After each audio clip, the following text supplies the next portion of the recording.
тигүүчү эмне налогторду анан канча пайыз төлөш керек? Ишкерлерге убакыт келди да.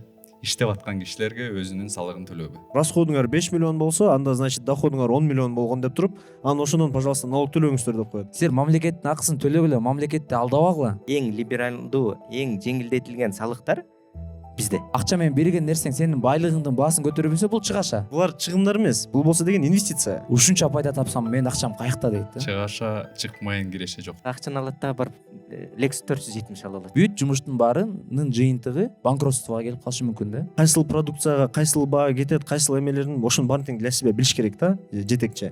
Текебер бой көтөргөн бизнесмендерди көрө элекмин да. Бир адамдын кереметтүүлүгүнөн бир чоң иш болгон эмес да. Ошон үчүн команда чогултуудан жаңылбаш керек.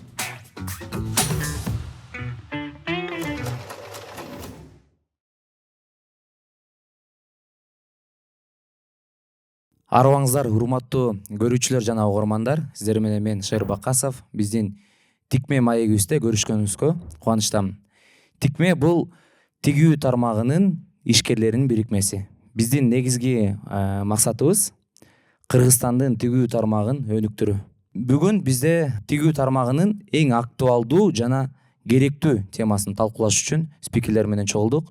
Биздин темабыз бухгалтерия, эсеп, бажы жана салык. Учурдан пайдаланып биздин башкы өнөктөш, башкы демөөрчүбүз Толор брендине ыраазычылык билдирип кетким келет. Толор бренди бул келечек көчмөндөр үчүн, Толор бренд бул саркеч кийимди жакшы көргөн адамдар үчүн, Толор бренди бул эркиндикти сүйгөн адамдар үчүн. Эгерде сиз өзүңүздү саркеч адам катары, көчмөн адам катары, эркин адам катары көргүңүз келсе, анда сиз Азия Молл соода борборунун 2-этажынан Толор брендинин дүкөнүн табасыз. Ал эми бүгүн биздин өзүбүздүн темабызга кайрылсак, мен өзүмдүн биринчи алгачкы суроомду тааныштыруу менен айта кетким келет. Аскат байке, өзүңүз жөнүндө кыскача маалымат берип, жана менин биринчи суроом, бухгалтерия сиз үчүн эмне? Бухгалтерияны сиз кандай түшүнөсүз? Кыскача маалымат айта кетсеңиз. Ассаламу алейкум, урматтуу туугандар. Атым Аскатбек Мажитов. Өзүм финансистмен, бухгалтермен. Ушул тармакта 10 жылдан ашык эмгектенем. Бухгалтерия бул компаниянын ар бир фирманын болобу же адамдын болобу, жанагындай жөнөкөй тил менен айтканда, машинанын рульдун датчиктери болгондой эле, ошо бухгалтерия результат берет, ошол жыйынтык, ошол датчиктер да. Бухгалтерия бул ички кан басымын, компаниянын акчасынын жүгүртүүсүнүн кан басымын, мындай адамга бөлүп бергөндө давлениясы, жүрөктүн согушу, ошонун баарын көргөзө турчу бир структура. Жөнөкөй тил менен айтканда. Рахмат. Эмил. Саламатсыздарбы, урматтуу көрөрмандар. Менин атым Эмил Рыспеков. Мен Digital Centrum консалтинг компаниясынын жетекчиси болом. Ушул тармакта мен 7 жылдан ашык иш алып келем. Бүгүнкү күнгө чейин. Суроо болсо, бухгалтерия мен үчүн эмне? Бухгалтерия сиз үчүн эмне? Бухгалтерияны кыскача кандай деп түшүнөсүз? Эми бухгалтерияны болсо деген биз ушу биздин кесиптештерибиз айтып кеткендей эле, жалпак тилде айтканда мен үчүн бухгалтерия бул бизнестин ичинде, ишкананын ичинде кандайдыр бир операциялар болуп жатса, ошолордун так эсеби да. Мисалы, жетекчи болсо деген өзү үчүн билиш керек. Компаниянын ичинде, бизнестин, ишканасынын ичинде кандай операциялар болуп атканын так эсебин билгенде, бүгүнкү күндө кандай абалын билсе, эртеңки күндү ошонун негизинде көрө алат да. Бүгүнкү күндүн маалыматы менен эртеңки күндү карайт дегени мен үчүн ошону билдирет. Рахмат. Абай байке, өзүңүз жөнүндө кыскача маалымат айтып, жана бухгалтерия сиз үчүн эмне? Саламатсыңарбы, бүгүнкү көрүүчүлөр. Менин атым Абай, Invoice Plus-тун жетекчиси болом, бухгалтерия кызматында эмгектенебиз. Бухгалтерия жалпак тил менен айтканда, мен үчүн бул жашоодогу, бизнестеги эмес, жеке жашоодо да колдоно турган нерсе да. Ар бир нерсебиз, мисалы деген айлык алганда деле аны биз чыгашаларыбыз бар. Ошол чыгашаларыбызды туура колдонуп, туура сарптап, аны үнөмдөгөндү үйрөтөт да. Туура эмес кылсак, биз бир күндө аны ойноп, ичип койсок, анда эртеңки күнү карызга кетип калабыз деген түшүнүктө жашоодо. Бизнес деле ошол модельдин эле чоңураак бир системасы деген ойдомун. Рахмат. Биздин ушул маегибизде мен айтылган бухгалтерия жөнүндө маалымат боюнча баарына кошулам. Анан кыскача толуктан боюнча менин түшүнүгүм боюнча бухгалтерия бул бир сөз менен бул контроль. дагы чечмелесек, бухгалтерия бул ишкананын байлыгынын эсеби деп түшүнөм. Анан бир 2 жыл мурун ушу тигүү ишканаларды бухгалтерия жактан, финансы жактан кыскача консультация кылып жүргөм да. Анан бир кызыктуу окуяга туш болгом. Бир чоң эле ишкана, ошо ишканага барып, алар мени сурады эле, могу биздин 1 жылдык эсебибизди чыгарып берчи, канча биз пайда таптык деген маселени көтөргөндө, мен ошо бухгалтердик балансты ачтым да, ачып, ошол анан опуну ачып, ишкана мынча сатыптыр, мынча пайда көрүптүр деп, анан бир энный суммада пайдасын көргөздүм да. Мисалы үчүн бир 15 миллион сом сиз пайда таптырсыз деп көрсөтсөм, анан ошо ишкананын жетекчиси айтат: ушунча пайда тапсам менин акчам каякта дейт да. Мен кассамда ал акча жок дейт. Банкта жок. Кассамда мына 5 миң сом жатат, банкта 10 миң сом жатат. Каяктагы бир 15 миллион сомду айтып атасың деп түшүнбөй, анан көп тигүүчүлөрдү да байкасам, ошо өзүнүн пайдасын жанагы накталай акчадан көргүсү келет экен, же банкта турган счеттон көргүсү келет экен. Анан мен ушул жерден мындай кыскача маалымат чыкты. Биз ошол тигүү тармагындагы жетекчилерге жана негиздөөчүлөргө бухгалтерия жөнүндө биз жалпы түшүнүк бериш керек экенбиз дегендиктен ушул биздин тикме маегибизде ушул теманы көтөрүп чыкканга туура келдик. Ошондой эле урматтуу көрүүчүлөр, эгерде биздин подкастыбызды жогото албайын десеңиздер, биздин подкастыбызга катталыңыздар.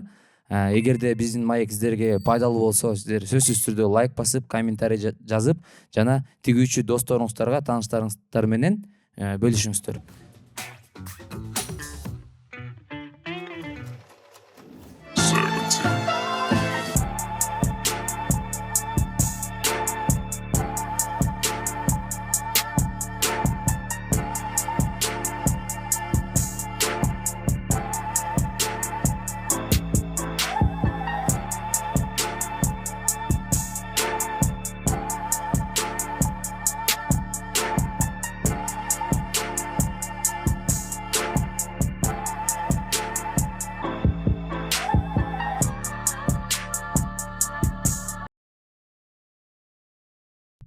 Ошол менен менин экинчи суроом, Аскат байке, бухгалтерия бул аябай чоң тема. Бухгалтерияны көп студенттер, көп кесиптин ээлери 5-6 жыл менен окуйт да. Бирок кыскача жетекчилер жана ишкананын негиздөөчүлөр бухгалтерия жөнүндө кандай маалыматка ээ болуш керек? Шер, сурооң абдан жакшы. Негизги сен жаңы эле сага толук кошулам. Ушундай прибыль бар, ушундай мен киреше таптым деп бухгалтер айтса, көбүнчө жетекчилер ал каякта деп сен айткандай эле, же чынында эле кассада болуш керек акча, же счетумда болуш керек деп ойлойт. Бирок деталдаштырып дагы киргениңде аларга көргөзсө болот да. Сенин көбүнчө акчаң товарда турат дегене, товарың көбөйдү. Же болбосо дебиторкада турат. То есть сен аласың да бересиң да турат. Дебиторка же кредитте. Ошол жакта турат. Мына бухгалтерия ушул жакта сенин акчаң бар. Же болбосо же дагы бир жагында турат. Могу баланстын бир жагынан бул сөзсүз көрүнөт да. Анан любой эле ишкер башында на самом деле чыныгы айтканда башында ошо бухгалтерский баланс бар. Бирок анын ою биздегидей баланс эмес да. Көбүнчөнүкү мындай базардык метод менен бухгалтерлик баланс ар бир ишкерде болот. Ошону эле бухгалтерлер туура таап, же бухгалтерлердин оюн ишкер туура таап түшүнө алган болсо, бул аябай сонун. Анан көп учурда мисалы биз Кыргызстанда жашайбыз да, биз Европада же Америкада жашабайбыз. Анан мамлекет менен болгон мамилебиз бар. Анан өзүбүздүн ички эсебибиз бар да. Ушуну дагы биздин Кыргызстандык азыркы учурдагы кезегибизде биз ажырата билишибиз керек да. Ички эсеп дегенде жана менин себестоимостум канча, мен ушул прибылим каякта турат, кирешем каякта турат, ушулар да. Анан эми мамлекет менен боло турган мамиледе жөнөкөй ишкер, жетекчи же учредитель подоходный налог деген эмне, налог с продаж деген эмне, налог на прибыль деген эмне, НДС деген эмне, упрощенная система налогообложения деген эмне, жана булар кандай иштейт, механизмдер кандай, проводкалар менен билиш керек деп айтпаймын. Бирок мындай жалпы жонунан ошол налогтордун түшүнүгү биздин азыркы күндөгү ишкерлерде, жетекчилерде же негиздөөчүлөрдө болуш керек деп эсептейм да. Рахмат. Эмиль толуктоо бар болсо. Айтылып кеткен сөздөргө баарына эле кошулам. Мгм. Негизинен эле азыр болсо деген ошо мамлекет менен ишкерлердин байланышы жөнүндө сөз болду да, биздин мамлекетте болсо деген ошо биз ошо бүгүнкү күндө чогулуп сүйлөшүп жаткан темага мындай аябай тиешиктүү деп ойлойм да, что жеңил өнөр жайына болсо деген аябай жакшы жардам мамлекет жактан көргөзүлөт да бүгүнкү күнгө чейинчи. Азыр болсо эми ошо дагы бүгүнкү күндө сүйлөшөбүз го, ошо жеңилдетүүлөр жөнүндө дагы мамлекет болсо деген мындай өзгөчө мамиле кылса болот деп айтсам адашпайм да. Ошо швейный отрасльга аябай жакшы салымы бар деп, поддержкасы бар мамлекеттен.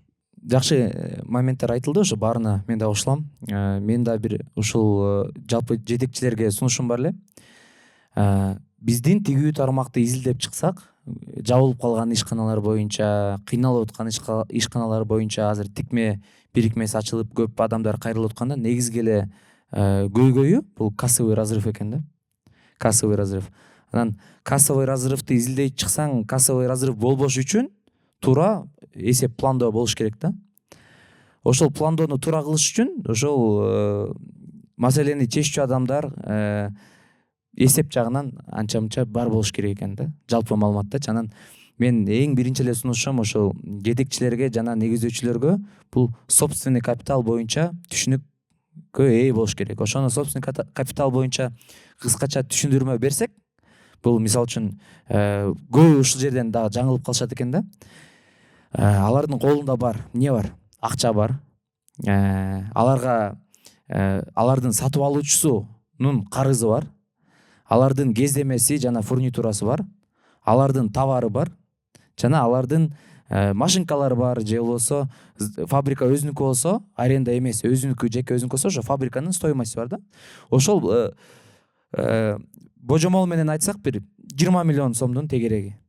Көп ишканалардын негиздөөчүлөр ушул жерден ката кетирип, ошол 20 миллион сомду өзүнүн байлык катары эсептеп алышат да. Менин байлыгым ушу 20 миллион, мен ушу 20 миллиондук мүлккө ээмин, мен ушул 20 миллиондун маселесин мен чечем деп өзүнүн байлыгын эсептеп алышат. Бирок ошол байлыгыбыз каяктан келип чыгат? Ошол биздин 20 миллиондук активибиз бар, бирок ошолор жаралып аткандагы карыздар бар да. Ошол эле кездемеге төлөнө турчу акчаң бар. Ошол эле оборудованияны сатып алган акчаң бар. Анан айлык төлөй турган айлык акың бар да. Ошонун божомол менен бир 5 миллион, 20 миллиондон 5 миллионду кеметсең, ошо 15 миллион калат. 15 миллион тигүүчүлөрдүн азыркы мисалдагы байлыгы деп түшүндүргүм келет да. Анан эгерде жанагы биз ошо бухгалтерлер опу деп дагы пайданы санайбыз, алар болсо кыскача эле ошону мисалы үчүн жылдын башында ушундай болуп, жылдын аягында караганда уже колунда бар мүлкү 30 миллион, карыз 10 миллион, анда 20 миллион эмеси байлыгы чыгып калса, экөөнүн жылдын башындагы менен айырмасы 5 миллион, ошо 5 миллион силердин таза тапкан пайдаңар деп жеңил жолун мен сунуштамакчымын. Анан ошондой эле бир моментти дагы айткым келет. Тигүүчүлөрдүн баарыбыз эле өндүрүштүн темаларын көтөрүп атабыз. Конвейерди изилдейли деп атабыз. Хронометраж деп канча бир сабактарды интернеттен көрүп атам. Ошолорго аябай көңүл буруп атабыз. Бул бир өндүрүштү изилдеп атабыз. Экинчи, сатууну аябай изилдеп атабыз. Каякта курс бар экен, каякта наставник бар экен, буякта Валберс өнүгүп атат, Marketplace өнүгүп атат. Ошол жакка аттаналы кирели деп маселени көтөрүп атышат да. Бирок мен айткым келет, эгерде тигүүчү бир эле өндүрүш менен сатууга көңүл буруп, бирок баадан жаңылып калган болсо, өзүнүн өндүрүп чыккан товарынын кайсы расходтордон турат экенин билбей кала турган болсо, бүт жумуштун баарынын жыйынтыгы банкротствого келип калышы мүмкүн да. Ошондо менде аябай маанилүү суроо көтөрүлүп жатат. Бул баа. Баа кантип эсептелиш керек? Эмил, суроом сага да. Себестоимость тигүүчүлөргө жеңил жол. Кандай методдор бар себестоимость чыгарганга? Бааны кантип эсептеш керек? Ошол боюнча кыскача маалымат бере кетсең. Сен сөздөрүңө кошулам.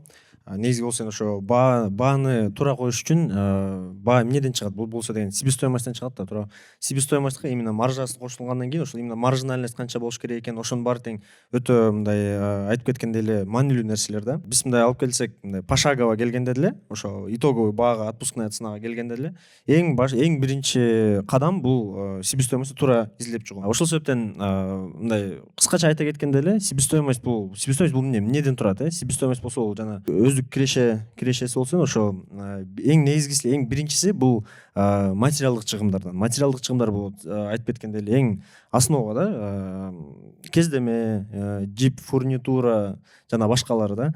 Андан кийин болсо деген эмгек акысы бар. Эмгек акысы болсо деген бул швеялардын эмгек акысы, учужниктердин жана башкалардын. Андан сырткары болсо ошо биз ошо кесиптештерибиз деле баарыбыз көп ошол менен иш кылып алып келгенбиз го, бул жана переменный жана постоянный расходы. Бул болсо жана туруктуу чыгымдар жана переменный расходдор да. Булар болсо деген эмнелер, мисалы ишкер өзү жетекчилер болсо для себя билиш керек да. Кайсыл чыгымдар болсо деген мындай туруктуу болот. Бир айдан экинчи айга ар дайым мындай мисалы арендалар, отопление да, отопление мисалы эмеге жылытканга мисалы кышында көбүрөөк кетет, жайында азыраак кетет. Ошол бүт чыгымдар болсо деген себестоимостька түзө турат да. Андан сырткары болсо деген жанагы переменный расход деп айтып кеткенибиз болсо, бул канча көп чыгарсаң, ошончо көп расход болот деген болсо, ошол дагы түзө турат. В общем, көп ушундай моменттер бар да. Ошону албетте мисалы жетекчи болсо деген отуруп ал эми өзү бухгалтер эмес да, өзү эсепчи эмес, ал болсо отуруп ошонун баарын тең мен болсо деген метод калькуляции деп деле биз ошо канча көп номер иш алып келебиз, анын баарын тең көп өзү изилдей албайт. Аны өзү коюп өзү санаганчы, бирок мисалы ответственный адамдарды на местах коюп койгондо главное контроль кылыш керек да. Контроль кылып для себя билиш керек. Ошо менин мисалы мына бир пиджак тигилди, ошол пиджак болсо деген эмнеден чыкты, канчадан чыкты деп ошондой моменттер бар да. Биздин болсо деген совет болсо мисалы өзү менен айтып кетчү болсо деген бул орус тилинде ошо расмий тилде диверсификация деген нерсе бар да. Бул болсо мага мен негизги ошо практикада көп ошону байкап келе жатам. Диверсификация бул өзүңдүн чыгымдарыңды деталдаштыруу да. Ошол өзүңдүн чыгымдарыңды канча көп деталдаштырсаң, мисалы каяктан убактылуу жана хронометраж деген менин оюм боюнча ошого отношениясы ошого бар го дейм да, хронометражчы. Канчалык көбүрөөк деталдаштырсаң, ошончо өзүңө дагы бааны чыгарып атканда жакшы да. Мисалы кайсыл продукцияга кайсыл баа кетет, кайсыл эмелерин ошонун баарын тең для себя билиш керек да жетекчи. Ошол нерселердин баарын тең мисалы жетекчи мындай алып келип өзү толтуруп эмес, эми контролго өзү көзөмөлдөп, өзү контролдоп турса, мисалы ошол нерселердин баарын тең жакшы бир результатка алып келет го деп мен 100% айта алам да. Бул себестоимость маселесин талкуулаганда мындай толук Эмилдин айтканына кошулам. Туура, жетекчи өзүнүн кийиминин себестоимости кайсы чыгымдардан турат экенин түздөн түз билиш керек. Себеп дегенде жетекчиде түз таасири бар да. Расходдорду же көбөйтүп салганга, же азайтып салганга, же дагы башка нерсе кылганга. Анан бул жерде менде суроо да, мисалы үчүн Эмил, мен байкашымча көп ошол тигүүчүлөр бир нерседен жаңылып калат экен да. Кээ бир расходдор бар, бул себестоимостька отурат, кээ бир расходдор отурбайт. Ошолор боюнча да жалпы түшүнүк бере кетсең. Туура, ошо аябай жакшы ой пикир да бул. Расход болгондо, мисалы чыгымдар жөнүндө айтып аткандачы, мисалы элдер болсо деген мисалы фабрикалар бар го, өзүнүн фабрикасын айтып кетели. Өзүнүн фабрикасын ремонт кылып атса, аны дагы бушулайдын чыгымы деп ойлош мүмкүн. Мисалы акчаны болсо деген жана жаңы машинкаларды алып атканда, мисалы 10 машинка алды деп коелук Кытайданчы. Ошол кеткен акчаларды мен чыгымдары деп ойлош мүмкүн да, бирок бул андай эмес. Бул болсо деген жана биз эң башында эле талкууга салганда, жана бухгалтердик баланс жөнүндө сөз болуп атканда, ошо актив деген нерсе бул эмне, жана чыгым деген нерсе бул эмне деп билишибиз керек да. Активди жаратыш үчүн кеткен акчалар булар чыгымдар эмес. Бул болсо деген инвестиция. Мисалы ремонтко акча кетип атат, капитальный ремонт кылып атабыз деп коелук фабриканычы. Бул чыгым, бул ошол жака кеткен акчалар болсо, бул жетекчи билиш керек, бул чыгым эмес, бул өзү инвестиция катары эсепке алынат да.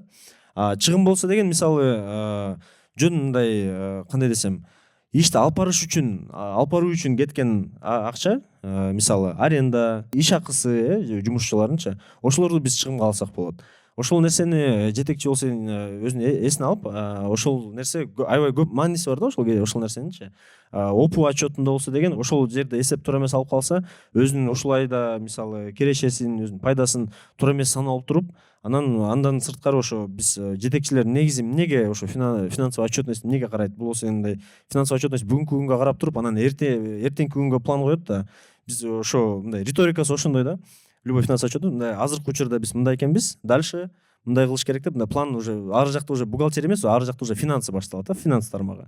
Мен дагы толуктап кетчү нерсем ошол чыгым менен инвестициянын айырмасы. Жана бир мисал келтирейин. Бир ай мурун менде бир заказым бар болчу да, бир двойка. Ошону размещение кылайын деп ар кайсы цехтерге жөнөтүп атам да, анан бааларын алып атсам, эми өзүмдө мен чыкканба бир 170 сомдун тегереги услуга да. Ал менде ткань баарын берем, сен услуга кылып бер, 170 сомдой менде чыгаша болуп атам да.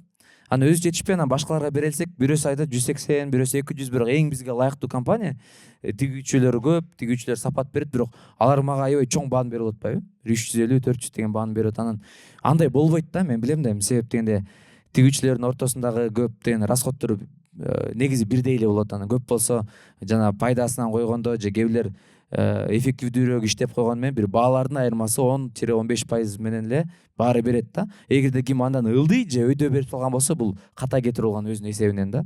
Анан ушу кымбат берип алат. Мен сураттым, эмне кантип кымбат болот, кандай чыгашаларың бар, тигибу деп сурасам, ошол айтат да, сен айткан эле пример, жана мен машинка алдым эле, ошо машинканын жол киреси, ремонтунун аркы беркиси менен ушундай расходторум болуп кетти. Анан мен өткөн ушул айда мен бир машина алдым. Ошол машинанын заказ берип койдум эле, өзүнө бир Land Cruiser алып туруш, жол киресин кошуп ушинтип санап тур да. Мен түшүндүрө албай койдум, бирокчу сенин кассаңда мына акча менен бердиң. Эгер сен ошол акча менен берген нерсең сенин байлыгыңдын баасын көтөрбөсө, бул чыгаша. Сен кассадан акча бердиң, бирок ошол берген акчаң байлыгыңды көтөрүп берсе, бул инвестиция да. Ошонун айырмасын түшүнө билүү бул өтө зарыл. Анан себестоимость санаганда ошол кээ бир кирбей турчу нерсени себестоимость кошуп, бааны өйдө көтөрүп алып, клиенттерди коркуткан күндөр көп. Ошол жактан ошо тигүүчүлөргө ушундай сунуш берет элек, ошол жактан жаңылбаңыздар. Анан биз бүгүн ошо жалпы бухгалтерия, анан салык деп темасын көтөрүп атабыз. Салыкта мына тигүүчүлөр бизди көбүрөөк көргөн адамдар жаңы тигүүгө киргендер же кирейин деп аткандар азыркы күндө көбүрөөк көрүп атышыптыр. Анан менде ушундай суроом бар. Жаңы кирип жаткан адамдарга бизде кандай биз сунуш берет элек юридикалык жактан каттоодо? Биз билгендей варианттар бар, ОСО бар, ИП бар. Абай байке, ошол сиз сунуш берсеңиз, айырмасын айтсаңыз биринчи, ОСО менен ИПнын айырмасын, салыктарындагы айырмат, анан айырмаларын, анан биздин көрөрмандарга сунуш бериңиз. Канча адамың бар болсо ИП ачкан ыңгайлуу, же кандай учур болсо ОСО ачкан ыңгайлуу? Бизде бизге келип турушат да, мисалы консультацияга деп, анан жаңы баштагандарда биринчи эле алгачкы суроо болот да, ошол мен ОСО ачып иштеймби же ИП менен иштеймби деген. Бул жетекчи ошондо өзүнүн позициясын түшүнүш керек. Если ал жаңыдан баштап только услуга кылам деп, выручкасы 8 миллионго жетпеген болсо, патент менен иштесе болот. Эгерде ал импорт, экспорт кылам, товарымды алып Россияга кетирем, башка мамлекетке кетирем десе, анда ал патент системасы жарабай калат. Ага ИП же ОСО ачылат андачы. ИП на основании свидетельства деп коет. Ага ИПда болсо анын ачылышы оңойрок, батыраак. А ОСОдо документация керек. Мына айтып атасыз, уставный капитал, учредительский договор дегендер түзүлөт. Ал бир эле кишиден эмес, 3-4 киши андан да көптөн да түзүлүшү мүмкүн. А ИПда бул бир жайга бар. ИП бул өзүңдүкү болуп аткандан кийин кандайдыр бир бирдеке болуп калса, риск болуп калса, жеке мүлкүң менен кошо жооп бересиң да агачы. А ОСОдо бул ОСОнун артында эмне болсо ошого калган жооп берет. ОСО өзүнө жооп берет. Директор, учредитель ага жооп бербейт. Ошол да. Анан ошон үчүн жаңы баштагандарга айтар элем, өзүңөрдүн максатыңар кандай? Кийин чоңоесуңарбы? Же ушул Кыргызстандын ичинде эле бир кичинекей малый бизнес менен эле иштейсиңерби? Ошого карата айтышыңар керек. Бирок менин сунушум ОСО менен иштегениңер жакшы да. Это менин сунушум. ОСО дейт элем. Рахмат. Бизде мындай тикменин ичинде биз баарыбыз биригип, чет өлкөдөгү ишканалар менен конкуренция кылалы деп, атаандашалы деп деген жакшы ниет максаттарыбыз бар да. аларга караганда биздин артыкчылыктарыбыз, атаандаштык артыкчылыктарыбыз аябай көбүрөөк экен деп жана эң негизгисинин бири бул салык экен. Салык жагынан бизде Кыргызстандагы бар салыктар эч бир мамлекетте жок экен да. Биздеги бар мүмкүнчүлүктөр эч кимде жок экен. Ошол мүмкүнчүлүктөрдү биз туура пайдалануу бул өтө мындай өтө бааланат деп мен айтат элем да. Анан Эмил бизде биз байкагандай акыркы убакта салык кызматы жагынан аябай көп өзгөрүүлөр болду, жеңилдетүүлөр болду. Ошол жеңилдетүүлөр боюнча, өзгөрүүлөр боюнча, жалпы салык боюнча маалымат бере кетсең. Салык бул болсо деген азыркы учурда кыска мөөнөттө эле абдан көп өзгөрүүлөр болуп кетти. Сен айтып кеткендей элечи. Негизгиси эле ушу экономика министрлиги жакшы багытта азыр кетип баратат да. Негизи элечи жакшы багыт алып ошо азыр негизи Кыргызстанда салыктын политикасын экономика министрлиги определять этет, чечет. Ошону болсо деген алар чечип, салык кызматы болсо деген ошону аткарат. Азыркы учурда жакшы багыттар болуп атат. Бул кичи жана орточо ишкерлерге жакшы жардам берилип атат да ошол багыттардан. Бул эң негизгиси бул биринчиден биздин ошо күйөрмандар деле, ошол биякта отурган адамдар, конокторубуз деле билет го дейм. Бул СФ менен аябай көп маселе болду. 23-24 жылы бул болсо деген бул ишкерлерге аябай мындай боль предпринимателей ошо боль болду да кадимкидей эле. СФ жана ЭТТН, электрондук эсеп фактурасы, электрондук товардык транспорттук коштомолор болсо деген аябай чоң проблема жаратты да. Анткени болсо кандай базарлардан көп ошо ишкерлер ошо жеңил өнөр жайында иш алып келе жаткан ишкерлер болсо базардан алып да тканьдарды, кездемени, фурнитураны базарда болсо деген алар СФ эмес, накладной жазып берген аларга маселе болчу да. Ошону болсо деген азыркы учурда биздин ошо мамлекет жетекчилерибиз ошону көрүп, ошону түшүнүп, азыр болсо деген жакшы жеңилдетүүлөр болуп атат. Бул электрондук эсеп фактурасын базардан уже талап кылбай калышты. Азыр болсо деген уже ошо июнь жылдарда ошондой салык кодексине өзгөрүүлөр кирет экен. Эсеп фактурасын базардан уже талап кылышпайт. Бул биринчиден эң алгачкы жеңилдетүүлөрдөн деп ошону эске алсак болот да. Андан сырткары дагы жана биздин ошо айтып кеткендей эле биздин азыркы учурда салык политикасы башка башка өлкөлөргө караганда, биздин кошуналарга караганда абдан мындай ыңгайлуу да. Эми бул 0,25% деген бул аябай кичинекей ставка. Ошол ставка болсо деген азыр 27 жылга чейин, 1-январь 27 жылга чейин ошол ставка менен колдонобуз. 27 жылдан баштап ошо пландарын айтып атышат 0,5 же болбосо 1% болот да. 1% ошо кирген акчадан 0,25% деген бул абдан кичинекей ставка.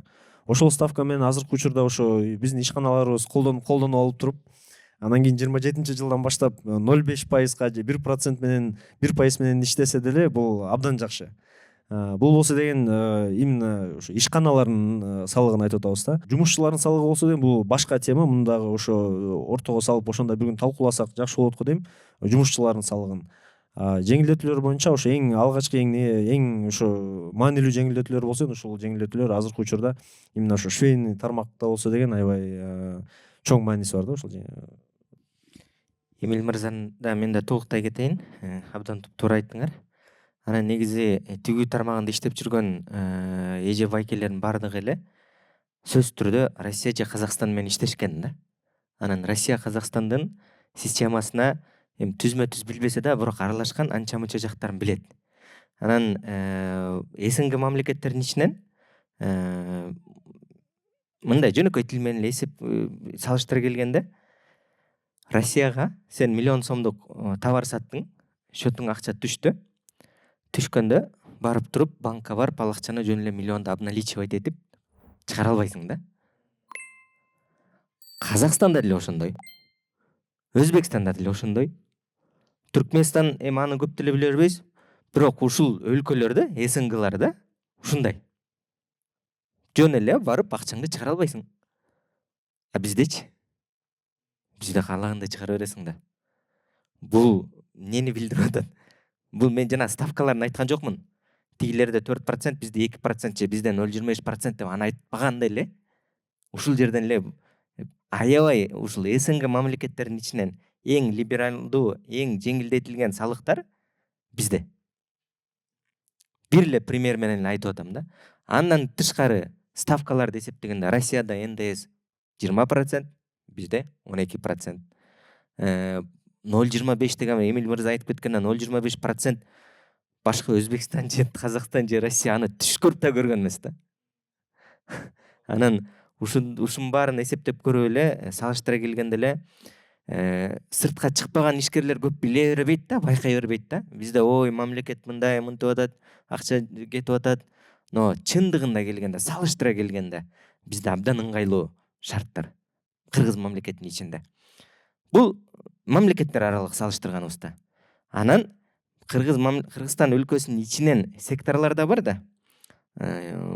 Курулуш сектору бар, услуга секторлор бар, соода тармагы бар, тигүү тармагы бар.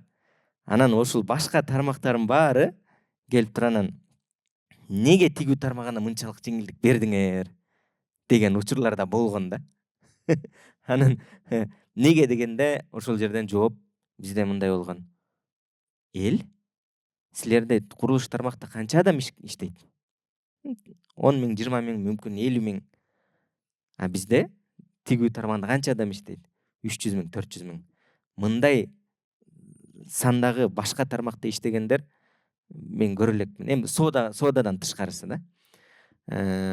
Анан бул бизге бир мүмкүнчүлүк. Муну бир туура түшүнүп, туура колдонуп, туура иштешибиз керек. Эмиль мырза айтып кеткенде ушул мүмкүнчүлүк 27-жылга чейин. Бизге 5 жыл берген. Бул мүмкүнчүлүк 0,25 деген ставка 22-жылга кабыл алынган. Так ушу тигүү тармагына деп 5 жылга испытательный период деп берилген. Анан ушул 5 жылдын ичинде мамлекет айткан, тигүү тармагы силер полностью ачыкка чыккыла, силерге 5 жылдык берип атабыз, байкайбыз, көрөбүз. Канча адам ачыкка чыкса, ошого жараша эмдиги ставкаларды дагы өзгөртөбүз деген да. Чыкканы чыгып атат, чыкпай көмүскө иштеп жүргөн иштеп атат. Ушундай азыр ички мамлекетибиздеги абал. Рахмат. Бул жерден сиздин айта кеткениңизди дагы мен белгилеп кетким келип атат. Биздин тигүү тармак Кыргызстандын экономикасында өтө бир өзгөчө орунга ээ да. Жанагы статистика өзгөрүп кетпесе эле, жана экспорт боюнча дагы 2-орунда турат,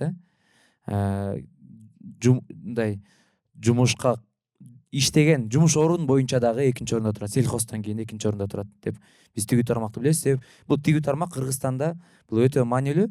Анан ушул жерден ойдо бир жакшы пример пайда болду да. Өнүккөн мамлекеттер жөнүндө сүйлөшө турган болсок, мисал алсам, Япония бар, же Италия бар да, өнүккөн мамлекеттердин арасында. Алар Саудовская Аравия же Россия сыяктуу жанагы нефть, газга ээ эмес.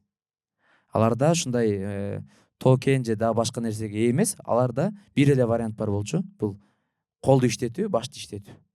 Ошонун негизинде Японияда мисалы үчүн биз көрүп жаткандай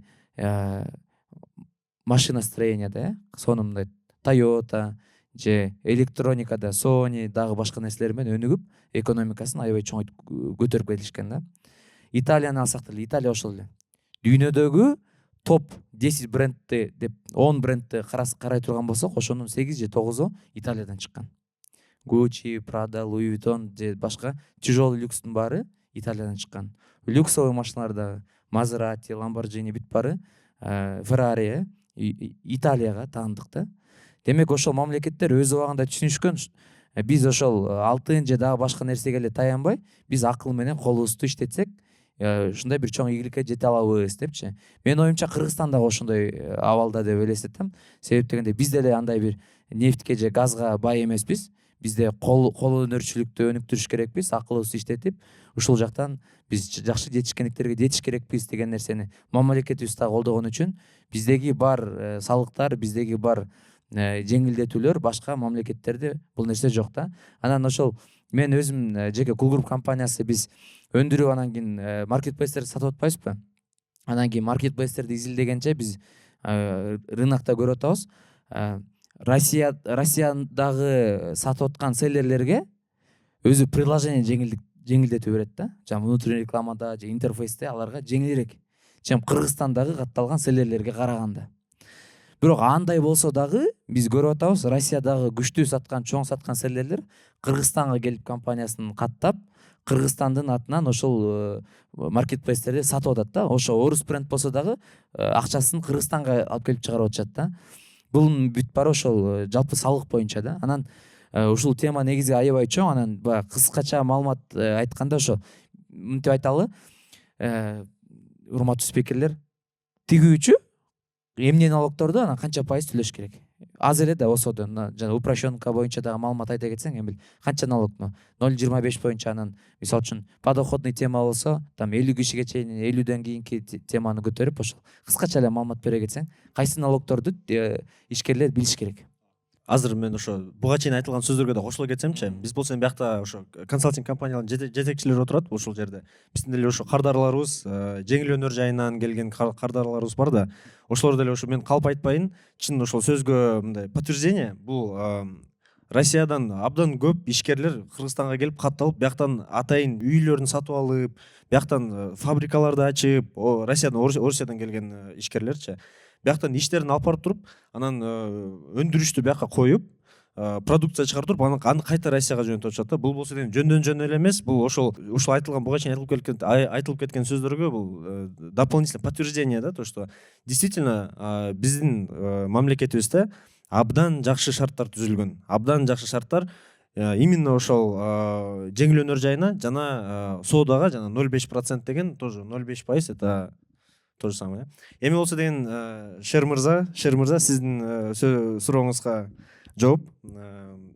Упрощенка, да, упрощенкадан эле баштайлы. Мен оюм боюнча эми общий налоговый режим 12% НДС, анан 10% кирешеден тапкан, кирешеден 10% налог на прибыль деген бул биздин ишкерлерибизге өтө деле эме ыңгайлуу болбойт го дейм. Сразу эле эң керектүү нерселерин айтып баштайлы. Бул упрощенка 0,25%. Именно ошо жеңил өнөр жайына өндүрүшкө карата коюлган ставка. Бул болсо деген ошо тапкан акча, мисалы пиджакты болсо 1000 сомго сатсаңар, ошол 1000 сомдон 0,25% единый налог төлөйсүңөр дегени да. Бул болсо деген именно ишкана кайсыл налог, именно ушул ишкана именно ушул налогду төлөйт. Бизде ошондо биздин тигүүчү тармактагы ишкерлер ошо эки эле налог төлөп калат, ошондой единый налог боюнча 0,25 төлөйт. Анан бул 0,25 деген бул единый налогдо иш алып келсе, ошону төлөйт. Общий налоговый режимде иш алып келсе, бул 12% НДС төлөйт. Налог с продаж деген дагы бар. Бул болсо деген 2, 4, 6 там ставкалар бар. 4% налог с продаж именно для швейной отрасли, если розницага сатса. И 10% налог на прибыль, бул мисалы тапкан акчадан, анан себестоимостун ошо разницасынан ошо кирешеден 10% налог на прибыль. Ошон үчүн биз ошо упорду жанагы пока мамлекет ушундай мүмкүнчүлүк берип атканда 0,25% баарына рекомендация кылабыз. Жана айта кетсек, услуги пошива деген дагы болот, давальческое сырье менен. Аякта болсо деген өзүн дагы мындай орусча айтып алсам, подводные камни там свои есть. Ошон үчүн биз болсо 0,25 ставкасына көбүрөөк маани беришибиз керек. Түшүнүктүү. Рахмат. Эми биз ишканаларды мисалы үчүн элестетсек, ошол официалдуу иштеп калышты, юридикалык каттоодон өтүштү.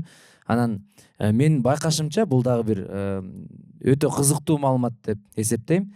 Кыргызстандагы тигүү ишканалардын өнүгүү росту элестетсек, анан Кыргызстандагы кездеме же фурнитура, материал, ошону саткан адамдардын өнүгүү росту барабар келбей атат да. Тигүү ишканалардагылардыкы өсүүсү тезирээк болот.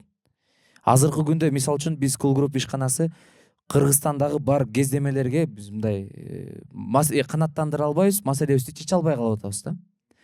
Мурун жеңил болчу, эми баягы Дордойдо иштеп жүргөн кезде жана Мадинадан же Дордойдогу Кербен жактан барып кездемеңди алып алып маселеңди жапкан күндөр болчу. Азыркы күндө эми маркетплейс өнүгүп, трендтердин өзгөрүшү тезирээк болуп, жаңы мүмкүнчүлүктөр пайда боло баштагандан кийин кездеме Кыргызстанга алып келген адамдар жетишпей атат да, жаңылыктарды алып келгенге. Ошондуктан 50дөн көбүрөөк ашкан ишканалардын баары байкасаңар Кытайга барып эле, Кытайдагы Кантон выставкага катышып, сырьелор менен контракт түзүп, же чоңураак ишканалар Өзбекстандан чоңураак объемдо трикотаж алып келип, эми кээ бирлер бар, жана модный тренд дегендер, алар Турциядан сырье алып келип, сырттан көп кездемелер кире баштады. Мурда мынчалык көрүнүш болчу эмес да. азыркы күндө көбөйдү бул нерсечи. Анан демек бул жерде менде ушундай суроо пайда болот. Биз муну импорт деп коет да, чет өлкөдөн бизге сырьё киргенде. Ошондо менки импортты бухгалтериядан кандай көрөбүз деген биринчи суроом пайда болот. Анан баарыбыз эле билгендей, тигүүчүлөр бир 90% десем жаңылбайт болушум керек, Россияга экспорт кылабыз. Валберсте соода кылуу деле бул деле экспорт. Же ошол клиенттер менен иштешкенде экспорт кылабыз да. Ошондо меники ушундай бул деген чек араны өтүп атпайбы? Кыргызстанга чет өлкөдөн кирип атат таможня аркылуу. Биринчи суроом Аскат байке, ошо сизге импорт, экспорт жана жалпы таможня, бажы кызматы боюнча жалпы маалымат бере кетсеңиз. Себеп дегенде бул өтө маанилүү болот деп ойлойм. Бул бажы боюнча маалыматка ээ болуу бул салыктан кем эмес да. Бажы аркылуу да акча тапкан көп учурлар бар. Эмил жана айткандай НДС маселесинде Кыргызстанда көп ишканалар НДС төлөбөй коюуда мүмкүнчүлүк бар. Эме свободный экономический зона жөнүндө дагы маалымат айта кетсеңиз. Негизи ар бир ишкана иштеп атканда, айрыкча биздин Кыргызстанда орто жана чакан ишканалар чоңойгончо экспорт импорт менен көп мамилелешпейт да. Эми бул түшүнүктүү. Эми оборотуң аз эле, Кыргызстан ичинде тигесиң, саласың, но ишкана эртеби кечпи өсөт, өнүгөт. Өнүккөндө сөзсүз түрдө биз эми килтейген чоң Америкага окшогон же Россияга окшогон өлкөлөрдө жашабайбыз да. Анан сөзсүз түрдө бир импорт бул сатып алуу чет өлкөдөн, экспорт кайта башка өлкөгө сатуу деп чечпеленет. Ушул иш менен внешне экономическая деятельность деп коет. Алектенгенге мажбур болот да. Сен айткандай эле Кыргызстанда ткань жок. Мага ылайыктуу, мени канааттандыра турган ткань жок болуп калып, сен айткандай кантон выставкасына барат Кытайга, ал жактан заказ кылат, анан тканьды ошол жактан алып келгенге ниет коет да. Бирок ошол алып келиш бул импорт да. Анан бул жерде мындай чоң сыр бар да. Кытайдын статистикасы боюнча 2024-жылы Кыргызстанга Кытай товарды 22 миллиард долларга саткан да. То есть биз Кыргызстанга 22 миллиард сомдук экспорт кылдык деп Кытайдын статистикасы берет. Ал эми Кыргызстандын статистикасы боюнча биз Кытайдан 5,5 миллиард долларга товар сатып алдык дейт да. Бул неден дегенде көп сырдын баары, көп биздин ийгиликтин баары Кыргызстандын ушул жакта да. Муну биз билип билбейбиз, көбүбүз аңдабайбыз. Бирок мамлекет бизге чоң мүмкүнчүлүк берип атат да. Мисалы, Россия менен Кытайдын ортосунда, Россияда 22 миллиард экспорт Кытайга кылдым десе, Россияда дагы ооба, мен сенден 22 миллиард товар алдым дейт, бирок бизде андай эмес. Неге мындай деп суроо келгенде, опять же биздин мамлекет биздин ишкерлерге жеңилдетип берген да. Жанакындай киргенде баасын кеф жана сир деп коет. Тканьды алып келтасың, кийимди алып келтасыңбы? Килограммына мынча салык төлөп кой. Анын ичинде таможенный пошлинасы бар, анын ичинде НДС бар, анын ичинде таможенный сбору бар. Болду, бошсуң, иштей бер дегени да. Сен канчадан алдың, сен каяктан алдың деп мисалы орус мамлекети ушундай маселелерди сураса, биздин кыргыз мамлекети сурабайт да. Ушул жерден бизде баанын ойношунун мүмкүнчүлүктөрү чыгып атат. Бир эле товарды биз, бир эле кездемени, тканьды орус мамлекетине алып барып растаможка кылсак, ал бизге $3 айланса, мындай деп коет. Бизге Кыргызстанга ошол эле тканьды алып киргизгенде бизге 80 центке айланып калышы мүмкүн да. Бирок мындай карашып көргөндө биз баарыбыз тең эле бирдиктүү таможенный союздабыз. ЕСтин ичиндебиз. Закондорго караганда биздеги ставка, таможенный ставкалар 8% болуп турса, Россияда деле 8%. Казакстанда ошондой болуп турса, бизде деле ошол эле пайыздагылар да. Бирок бизде ушундай мүмкүнчүлүк бар да. Ушул мүмкүнчүлүк бизге тигүү тармагын өндүрүп атат. Жана реэкспорт системасын, реэкспорт соодасын өнүктүрүп атат да. Бул абдан чоң мааниге болгон система. Муну мамлекетибиз дагы аябай жакшы түшүнөт. Жөнөкөй эл дагы муну аябай жакшы түшүнүп, ушул учурга чейин колдонуп келе атабыз. свободный экономический зона боюнча да жалпы түшүндүрүп бере кетсеңиз. Ошол жакта да менин билишимче швейный ишканалар дагы бар, ооба, ал эми свободный экономический зонасыз, свободный склад, таможенная процедура свободного склада, таможенная процедура временного ввоза деген ушундай процедуралар бар да. Бул салык кодексинен тышкары таможенный кодекс да бар да. Ошол жакта дагы ушундай процедуралар бар. Буга дагы биздин тигүү тармагында иштеген ишкерлер иштешсе болот. Мунда дагы мисалы ткань же фурнитураны Кытайдан алып келдик. Алып келгенде бизге жана айтып атпайбы ушул сир менен ушуну төлөйсүң деп атпайбы? Ошонун ичинен да биз экономия кылсак болот да. Эгер биз ушул кездемени алып келип кайта Россияга сатабыз деген өзүбүздүн декларациябыз болсо мамлекетибиздин алдында. Ошондой кылсак, биздин мамлекет макул, бул товар Кыргызстандын ичинде калбайт экен, анда сени НДСтен бошоттук дейт да. Бул НДСтен бошотулуу системасын кандай жолдор менен алат дегенде, бул жана свободный экономический зонага субъект болуу менен алат, свободный склад процедурасын колдонуу менен алат, жана налоговый кодексте 324 статья деген бар. Ошону колдонуу менен дагы НДСтен бошотулуп иштеп Россияга которусо товарын жиберсе болот. Бул себестоимостьтан арзандатуунун аябай сонун мүмкүнчүлүгү да. Ана муну бирок жөнөкөй эле цехтер, жөнөкөй эле эжеке байкелер ала албайт. Муну алыш үчүн өзүнчө бир мамлекеттин дагы ишкерлерге болгон талабы бар. Сен ошол эле сен складың болсо тегерек чекеси 2 метрден тозулган болуш керек, 30 күндүк камералар запись болуш керек. Сезде болсоң сездин ичинен ишканаңды жайгаштырышың керек. Ушундай бир талаптар бар. Ошону аткарсаң, ушундай бошотуудан сага мүмкүнчүлүк берилет. Жакшы, рахмат. Мен бул жерден дагы биздин көрөрмандарга кайрыла кетким келет. Көп тигүүчү ишканалар, көп ишкерлер жанагы садаканы санашат, зекет санашат.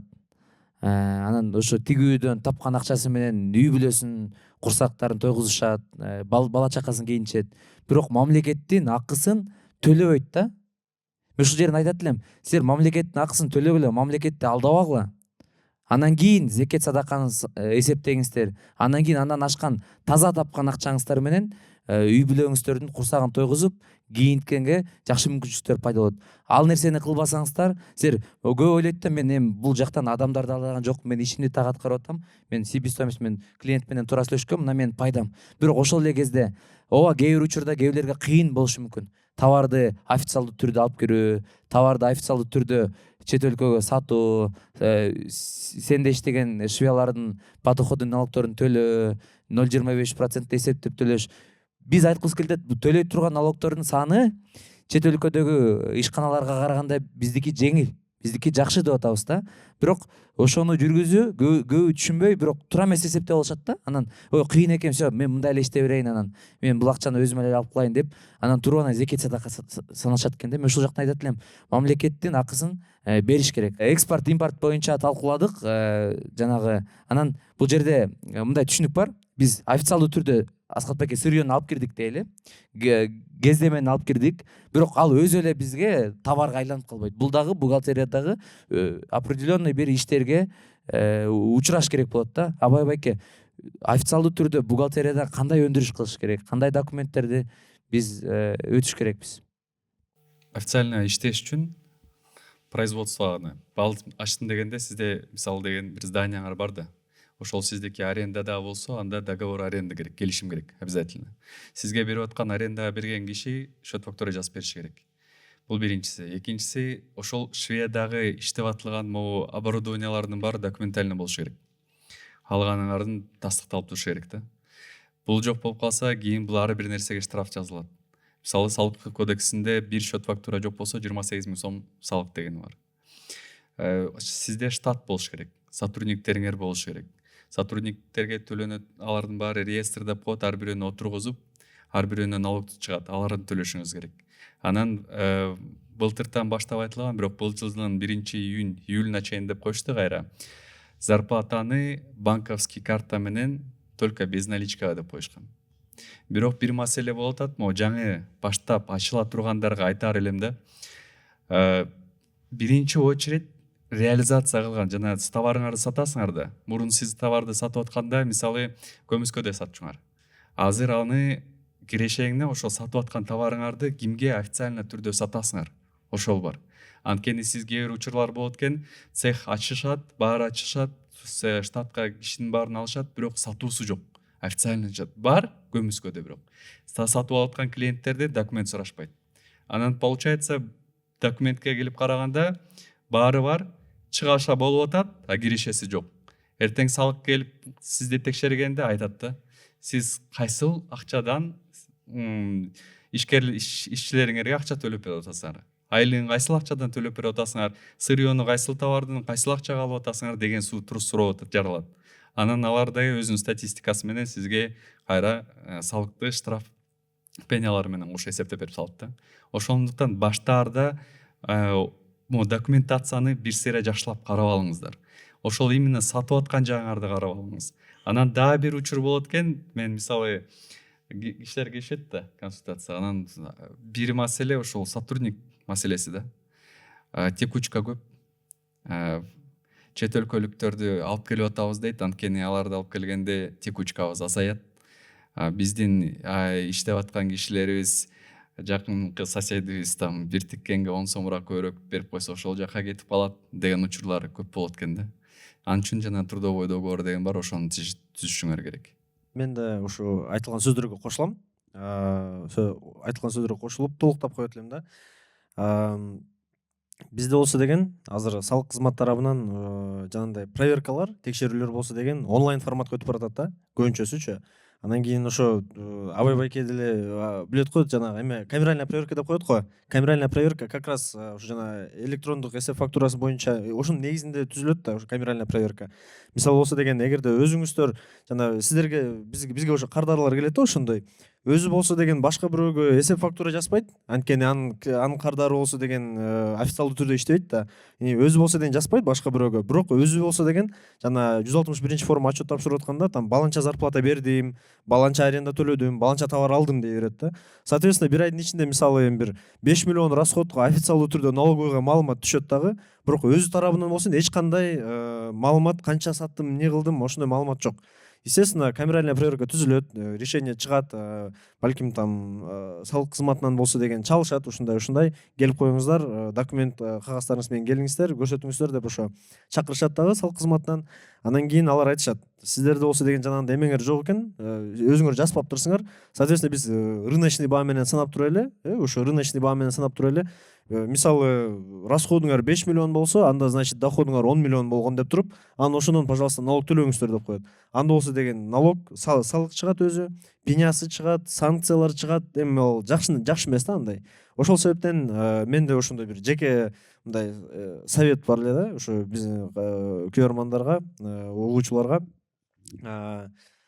Эгерде сиздин кардарыңыз официалдуу түрдө документ алып келбесе дагы, өзүнүн ИПсин же там ОСОнун реквизиттерин бербесе, хотя бы население деп жазып койсо, мына саттым депчи, мына пайда көрдүм, мына баланча салык 0,25% упрощенка менен эгерде иш алып келсе, 0,25% деп коюп койсо, бунда уже жеңилирээк да, чем такыр вообще эч нерсе көрсөтпөгөндөн. Дагы бирде ошончалап кетейин. Биз айтып атпайбызбы азыр? Сатууга документациясы жок. Кээ бир учурда наоборотунан болот экен. Мисалы, сатуусу бар, а бирок чыгашасы жок. Счет фактуралар, ткань алынган, эчтекеси жок, сырьё эчтекеси жок, бирок акча түшүп атат да. Даже сотрудник көргөзбөйт да. Анан эртең айтат, сиз акчаңыз түшүп атыптыр, кана сырьёңуз, кана штатыңыз деп ошондо башталат. Анан ар бир сотрудникке дагы мисалы штрафы бар. Ар бир счет фактурасы сиз сырьё алсаңыз, ага дагы 28 000 сом штраф дегени бар. Бул же болбосо остаток товаров деген да бар. Былтыркы жылы мисалы 5 миллиондук товарыңар болуп, анын документи жок болсо 10% төлөшүңүз керек болчу. Быйыл 5%ка түшүрдү аны. Ошол товарыңардын документи жок болсо. Ошондой ситуацияларды байкап турушуңар керек да. Мен кошумчалап кетейин. Негизи бул жигиттер аябай сонун нерселерди айтып атат. Бирок мунун баары бар экен, жок мен көмүскө эле жата берейин, мен чыкпай эле коеюнчу, налогун төлөбөй коеюнчу деген ойда болбош керек да. Анткени жанакы касапчылыгын кылыш керек. тигүүчүлүгүн кылыш керек дегендей эле ушундай жигиттер менен биздин ишкерлер иштешкенди билиш керек да. Анткени бул замандын талабы. Мурун мисалы Wildberries, Озон деген нерселер жок эле. Люблено садоводдор бар болчу. Ал жака товарыңды жибересиң, наличка алып аласың, болду, башың оорубайт. Азыр эми Россияда Wildberries, Озон маркетплейс өнүккөн сайын бул безналичный расчет деп коет. Акча банк менен тегерене калды, соода банкка өтө баштады. Демек Россияда дагы силердин заказчигиңер цехтерге келип туруп дагы мен банк менен иштейт элем, счетуңа эле которуп берейинчи деген нерсе да чыга баштады. Ал деген нерсе сен дагы өзүң документ менен иштегенге даяр болушуң керек деген нерсе. Анан мунун баары биз жөн эле ишкерлер өзгөрүүгө даяр болушубуз керек. Документально налогторду эсеби менен себестоимостьту чыгарып, бааны берип, өзүңөрдүн мээңер жетпеши мүмкүн. Мындай ушундай консультация берген ишкерлер менен иштешсе болот. Мунун эч кандай коркунучу жок. Бул эч кандай мындай бир сизди кедей кылып кое турчу нерсе эмес да. Туура, мен кошулат элем. Бул бухгалтерияны башында эле биз айткандай жетекчилер толук 100% түшүнүү бул шарт эмес. Жалпы эмне налогтой төлөш керек экенбиз, же болбосо бухгалтерский балансты көргөндө собственный капиталды кантип окуш керек экенбиз деген түшүнүккө жетекчилер сөзсүз түрдө муну билиш керек деп айтат элем. Анан ооба, бухгалтерияны жүргүзүү бул если өзүнүн кесиптин ээлери менен иштешип жүргүзө турган болсо бул жеңил эле жана арзан. Бирок эгерде сен аны кылбасаң арты кыйын деп айтат элем да. Ошон үчүн урматтуу тигүүчүлөр, урматтуу ишкерлер, бул бухгалтерияны официалдуу түрдө жүргүзүш бул кесиптин ээлери аткара турган болсо бул кымбат эмес, кыйын эмес. Ошон үчүн кесиптин ээлерин табып бухгалтерияны туура жүргүзүшүңөрдү суранат элем. Анан бизде азыр 24 май биз тартканбыз да бир подкаст ошо чет өлкөдөн келген жумушчулар боюнча. Анан аябай актуалдуу вопрос тема экен. Биздин лайв подкастта адамдар батпай калды. Телефон ошол бойдон тикменин телефону кечке звоноктор болуп, Instagram толуп кетти да. Аябай бир актуалдуу вопрос окшойт. Акыр эме интернеттеги көрүп аткан акыркы жаңылыктардан кийин. Анан биз бухгалтерия жактан муну ала кетсек, биз аларга канча налог төлөш керекпиз? Эмил. Эми чет өлкөлүк жумушчулар бияка келгенден кийин буга чейин ушу 24 майда подкаст болгондо утпайсыңбы? Ага болсо деген жана рабочая виза керек, трудовая виза деп коет, рабочая виза керек. Андан ошол бүт документтер бүткөндөн кийин уже разрешение алып жана МИДтен бүт документтер бүткөндөн кийин болсо деген уже салык вопростор башталат да. Салык вопросуна келсек, чет өлкөлүк жумушчулар болсо деген бизде Кыргызстанда иш алып келе жатканда, иштеп жатканда булар нерезидент катары саналат да. Эң биринчи эле ошо бизге эле ошо кардарлар келип ошондой суроолор менен келет да, что мен болсо там 5 өзбек иштейт же 10 Бангладеш иштейт, ошолорго канча пайыз салык төлөйм депчи. Биз болсо жооп беребиз. Чет өлкөлүк менен кыргызстандык болсо бирдей салык төлөйт да. Ошону эң башынан эле ошону ойго алышыбыз керек да. Өзүнүн внутренний нюанстары бар. Мисалы там кыргызстандык болсо деген 8% пенсионный фондго, анан 2% болсо деген фонд обязательно медицинского страхования деп коет. Эми ошондой нюанстары бар, бирок суммарына келгенде бирдей налог төлөшөт да, бирдей салык төлөйт. Мындай предметно алып кетсек, бул мындай эң базовый ставка страховой взностордуку. Жок, биринчи жана жеке кирешенин салыгын айтып кетели, подоходный налогтон. Бияктан же чет өлкөлүк жумушчу бияктан алган иш акысына 10% подоходный налог төлөйт. Иш акысына 10% подоходный налог. Бул биринчиден. Бул болсо деген баарына ошо тиешелүү, бүт жумушчуларгачы. Андан кийин болсо деген страховые взносы деген башталат, социальный фондко взностор башталат. Бул болсо деген канча? Эң базовый ставка, көп ставкалар бар да. Көп ставкалар бар, эмелер биз ошо именно буга чейин айта кеткендей, жана акчалай түрдө эми жетекчиге болсо деген зачем 27%, анан 12% деген акчалай түрдө алып кетсек, бул эң базовый ставка ошо 23-жылдан кирген болуш керек, жана 12% деген, 12-23 жыл кирген го.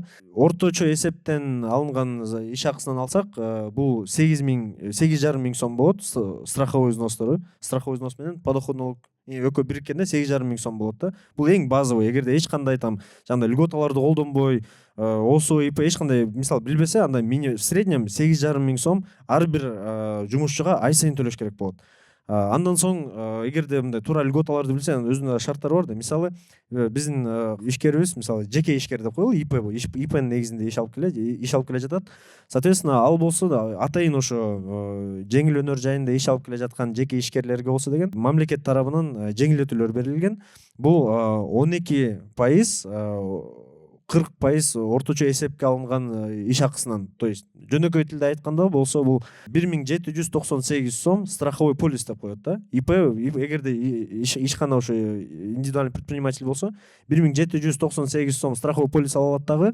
Андан кийин жана андан сырткары 3700 сом подоходный налог төлөсө, ошо среднемесячный заработный платадан саналганда эле, в общем 4500 сом болот бул ИПге. ИП болсо деген ушундай жеңилдетүүлөрдү алган да. 4500 сом деп биз эске алабыз, ошо эгерде сиз ИП болсоңуз, жумушчуларыңыз үчүн. Андан сырткары, башка ситуацияны байкайлы, ОСО болуп иш алып келе жатсаңыздар. ОСО болуп иш алып келе жатсаңыздар, 50 адамга чейин эгерде ишканаңызда 50 адамга чейин жумушчу бар болсо, анда жана базовый ставка менен эле жана 8,5 сом деп, грубо айтканда 8,5 сом менен 8,5 сом төлөш керек болот да. Эгерде болсо сиз болсо 50 же андан ашык жумушчуларыңыз бар болсо, сиз жана буга чейин алып айтып келе жаткандай эле ИПде эле льготаларды колдонсоңуз болот дагы 4500 сом төлөйсүз ошондо. Эгерде сиз 50 же андан ашык болгондо. Бул болсо кайта эле ошо айта кетмекчимин. Бул орточо эсепке алынган иш акысынан эсептер да. Если эгерде өзүнүн ошо жетекчинин жана бухгалтери бар болсо, же финансисти бар болсо, өзүңүздөрдүн бухгалтериңизден тактап алыңыз ошол ставкаларды, бир сыйра текшерип алыңыз, бүт ошол льготалар менен колдонуп жатабы, же болбосо канча 2-3 жылдан бери иш алып келе жатасыздар, туура эмес ставкалар менен иш алып келе жатып, эми салык кызматы айтпайт да. Салык кызматы болсо деген, мисалы сиз иш алып келе жатсаңыз, салык кызматы сиздерге чалып айтпайт да. Байкеси сиз болсо льгота колдонгонго укугуңуз бар, налогду азыраак, салыкты азыраак төлөңүз деп салык кызматы эч качан айтпайт. Алар болсо наоборот да. Эгерде ошон үчүн биз өзүбүздүн жана айтып коет го, права и обязанности депчи, любого гражданина есть права и обязанности. Ошо биз болсо деген канча өзүбүздүн обязанностьты аткарсак дагы, ошончо биз өзүбүздүн правобузду билишибиз керек. Эгерде льготага правоңуз бар болсо, буга чейин айтылып келе жаткан ставкаларга колдонгонго толук кандуу укугуңуздар бар, урматтуу угармандар, урматтуу кардарларыбыз. Бир кошумчалап кетейин. Бул 8000 сом деген, бул жанагы средняя месячная зарплата деген. Бул 42 000 сомдукун түзөт. Бирок сиз ойлобоңуз, ушул экен деп. Мисалы сиздин сотруднигиңиз 30 000 алса, 30 000 налогун төлөйсүңөр. 50 000 алса, андан көп төлөйсүз. Ошол сыяктуу да. Бирок бул жерде эме бар. Бул 8 000 деп атпайбы азыр? Бул 8 000дин баарын эле жумушчу берип аткан жетекчи бербеши керек. Анын жанагы сотрудник өзүнүн төлөгөнүн өзү бериш керек. Бирок бизде ситуация азыр эме болуп калат, бүт эле баардыгы эле билет болуш керек. Сотрудник мен төлөбөйм дегенге чыга баштайт да. Ошол вопростон келип чыгып атат. Ошон үчүн бизде азыркы убакта 50 и больше дегенге жеңилдиктер берилген, андан ылдыйкыга бир аз оор келет. Экөөнүгө караганда бирдей налогтор чыгып калышы мүмкүн да. Экөөнүкүн эсептегенде. Ошондуктан мен сунуштайт элем, жеңил өнөр жай ассоциациясы бар, 50дөн эмес, бир 20га түшүрдүрүп сунуш киргизип көрбөйсүңөр дегенгечи. Сотрудниктики 20 кишиден баштап Кошулама туура. эме кылганга деп. Анан ошол себептен жанагынтип бизде чет өлкөлүктөрдөн келген себеби ошол да. Биздикилердики бирдеме десеңиз төлөгүсү келбейт, жаркы беркет. Ага үстөкүлөр башынан түшүнүп келе баштаган. Салык эмне экенин түшүнүштү, жетекчилер түшүнүштү, макул төлөйбүз дешти, ага өтүштү, анысын беришти. Эми ишкерлерге убакыт келди да. Иштеп аткан кишилерге өзүнүн салыгын төлөөгө. Биздин маегибиз аяктап калды. Биздин акыркы суроолорубуздун бири Валберес өнүгүп, маркетплейстер Кыргызстанга келип, биздики онлайн соода аябай өнүктү да. Ошо менен 5 жыл мурун жок болчу. Акыркы күнү актуальный сөздөр чыга баштады. Честный знак. Текшер. Бул эмне? Бул эмне үчүн пайда болгон? Муну ким жаратты? Аны эмне кылыш керек? Канча иштеш керек боюнча Аскат байке жалпы маалымат берип коюңузчу. Негизи жаңы элеки Кытай менен болгон соодабызда дисбалансты айтпадымбы? Именно в ценовом выражении. Бул ценовом выражении дисбаланс бар, а бирок количественный выражение сан менен эсептеп көрсөңөр канча товар кирди, Кытайда деле, Кыргызстанда деле экөө дал келет. Бул баадан эле ойной болот да. Эми бул жерде дагы бир чоң мүмкүнчүлүктөр бар. Мындан тышкары Кыргызстан ушу Алла таалам бизге чоң өндүрүштөрдү бербесе деле, бирок ушундай бир жаратып коюптур, бир эки чоң цивилизациянын ортосунда жаралыптырбыз да. Анан биз мисалы 5 өлкө болуп ЕС деп билебиз, баардыгыбыз тең эле ошол союзга киребиз да. Бул Казакстан, Армения, Белоруссия, Кыргызстан. Анан мунун киргенибиздин себеби бул кандай механизм, бул эмне болуп иштейт дегенде, мисалы Кытайдан товар келгенде бизге бул таможняга кирип, таможнядан өзүнүн очистка деп коет, жанагы налогтору төлөнүп, товарды бир сыйра текшерилип, баасын текшерилип, антип минтип анан чыгат да. Ошондой эле биздин кошунабыз текстиль тармагында Өзбекстанда, Өзбекстандагы товар Россияга барса, Өзбекстан бирок эмеде союзда эмес да. Анын товары Россияга барганда Россияда таможенный пунктка кирет, ал жактан досмотр болот, оформление болот, текшерилет, баасын сеткаларына туура келтирилет, андан кийин анан таможняны чыгарылат да. Кыргызстан мындайбы дегенде, жок. Кыргызстан союзда. Биз жиберген товарлар Россияга барып, эч кандай таможенный пункттарды өтпөйт. Түзмө-түз биздин клиенттин складына барып чөт да. Бул дагы бир болбосо бир чоң мүмкүнчүлүк, чоң жеңилдик. 2015-жылдан баштап биз ушул союздабыз. Бизде эч ким келип, сен жок, тканиңдин составы лайкрасы 92 экен, а на самом деле 95 экен. Жок, сен баан арзан жазып коюп турсуң инвойсто, кымбатыраак жаз деп эч ким текшербейт. Анткени биздин союздаш өлкөлөрдүн ортосунда таможенный пункттар жок да. Бирок Өзбекстандыкы бар. Бул дагы бир бизге берген бир мүмкүнчүлүк. Анан эми честный знак, маркировка деп атпайсыңбы шер? Бул честный знак, маркировка ушундай мүмкүнчүлүктөргө контролдоо үчүн киргизилген механизм да. Мисалы, честный знак киргенге чейин бир модельге бир штрих-код эле салынып жиберебиз, 10 000 товар жиберип атасың, бирок 10 000 товарда бир 5-6 наименование бар. Ошо 5-6 штрих-код эле чыгарасың дагы 10 000ге 5-6 штрих-кодду чаптап туруп жибере бересиң. Башың оорубайт да. Честный знак деген ошол 10 000 товар чыгарсаң, демек 10 000 уникалдуу штрих-код чаптап бири-бирине окшобойт. Саласың дагы жибересиң деген нерсе. Ошол уникалдуу QR кодду биздин Россиядагы кардар болуп, приложениясынан ачып караганда, так, өндүрүшчү бул ОСО, Кыргызстандагы бир цех, баланча. Ал Кыргызстандан баланча төкөнчү деген Сергей Сергеевич деген ИП сатып алыптыр. Андан бул сатып алыптыр. Баасы, жок, составы, сертификаты бүт баары көргөзүлүп киргизиле турчу механизм да. Анан бул азыркы учурда биздин реалияда ушул QR кодду генерация кыла турчу 2 жол бар. То есть ушул QR кодду көбүнчө биздин ишкерлер каякта мен муну чыгарам дегенде 2 жол бар. Биринчиси, сизден сатып алып аткан орус ишкери аны генерация кылат дагы сизге берет. Сиз анан ошол 10 000 уникалдуу QR кодду 10 000 изделияңызга чаптап жибересиз. Бул биринчи. Экинчиси, сиз генерация кыласыз. Бул биздин жанагы уполномоченный оператор Мегаком бар. Мегаком менен Мегакомдун астында текшер деген организация бар. Ошондон алып, чыгарып, чаптап жибересиң. Бирок көп учурларда биздеги генерация болгон QR коддор Россияда иштебей калат да, окулбай калат. Анан ишкерлерге көбүнчө кеңешим, жакшысы импортер генерация кылып эле силерге бергени жакшы да. Азыркы учурда ушундай болуп атат. Бирок эми келечекте мунун баары өзгөрүшү мүмкүн.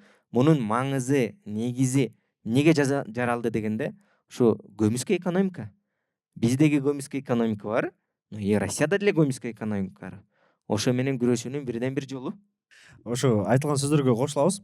Биз ошо Аскылбек айткан сөздөргө эми болсо деген дагы ошо честный знак текшерге да айта кетсек, мындай кыскача эле айтып коеюн, сертификация деген нерсе азыркы учурда аябай ошо убактында честный знак пайда болгондой эле азыр болсо деген ошо сертификация деген дагы маселе горизонтто көрүнүп келатат да. Жакында эле ошо биз Кыргызстанда мисалы биздин ишкерлерибиз Кыргызстандын ичинде оокат кылып, Кыргызстан болсо өзү СНГнин ичинде оокат кылып аткан соң эме болуп атат да. Биз болсо деген политика бизге Россия тарабынан келет да. Ошо Россияда болсо Совет Федерация болуп, ошо сертификацияларга аябай күчтүү контроль коебуз деп ошо Россия тарабынан ошондой маалымат болуп атат да, Совет Федерация негизинде. Ошол биздин ошо кыскача эле бир совет бар эле ошо биздин жеке ишкерлерибизге сертификацияны болсо азыртан эле ошо ойлонуп ошону эле азыртан эле уже пландаштырып бериш керек. Жакын арада эле ошо бир балким 2-3 айдын ичинде ошол дагы өтө мындай острая проблема болушу мүмкүн сертификация. Ошого да көңүл буруп коюңуздар. Рахмат. Эми биз бүгүнкү подкастта жакшы эле үгүттөдүк окшойт. Ишкерлерди, бухгалтерияңарды жүргүзгүлө, компанияңарды юридикалык жактан каттаңыздар деп, анан болушунча дагы жолдорун айта кеттик, салыктар боюнча жалпы маалымат бере кеттик. Анан эми ошонун жыйынтыгында дагы биз бир аз мотивация катарында дагы тигүү ишканаларына биз айтыш керекпиз да, ушул бухгалтерияң эгерде сеники ачык болуп налогтор төлөп иштеген болсоң, сен кандай бир плюстарга учурайсың, эртең сени кандай плюстар күтөт деген вопросту көтөрүп кетели. Сиздер негизи суроо общий, четинен баштай берели. Абай беке. Биздин жетекчилерге айтат элем, чыгаша чыкмайын киреше жок деп. Биздеги көбүнчөсү ошо чыгашага басым жасап коюшат да. Анан ошондон коркуп теневая экономикага кирип кетишет. Анан ошол жагын наоборот кирешени каяктан табабыз, кандай кылып көбөйтөбүз деген ойго көбүрөөк салым жасасаңыз.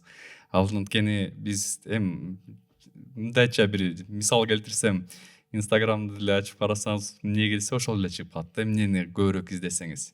Ошол себептен кирешеге басымыңызды жасаңыз, чыгашага көп убактыңызды кетирбеңиз деген. Дагы башка жанагындай жаңы башталып келаткандарга айтар элем, башынан баштап документацияны толуктап алыңыз. Өсүп кеттиңизби, чоңойдуңузбу, средний болдуңузбу, анда уже опытный сотрудниктерден алыңыз.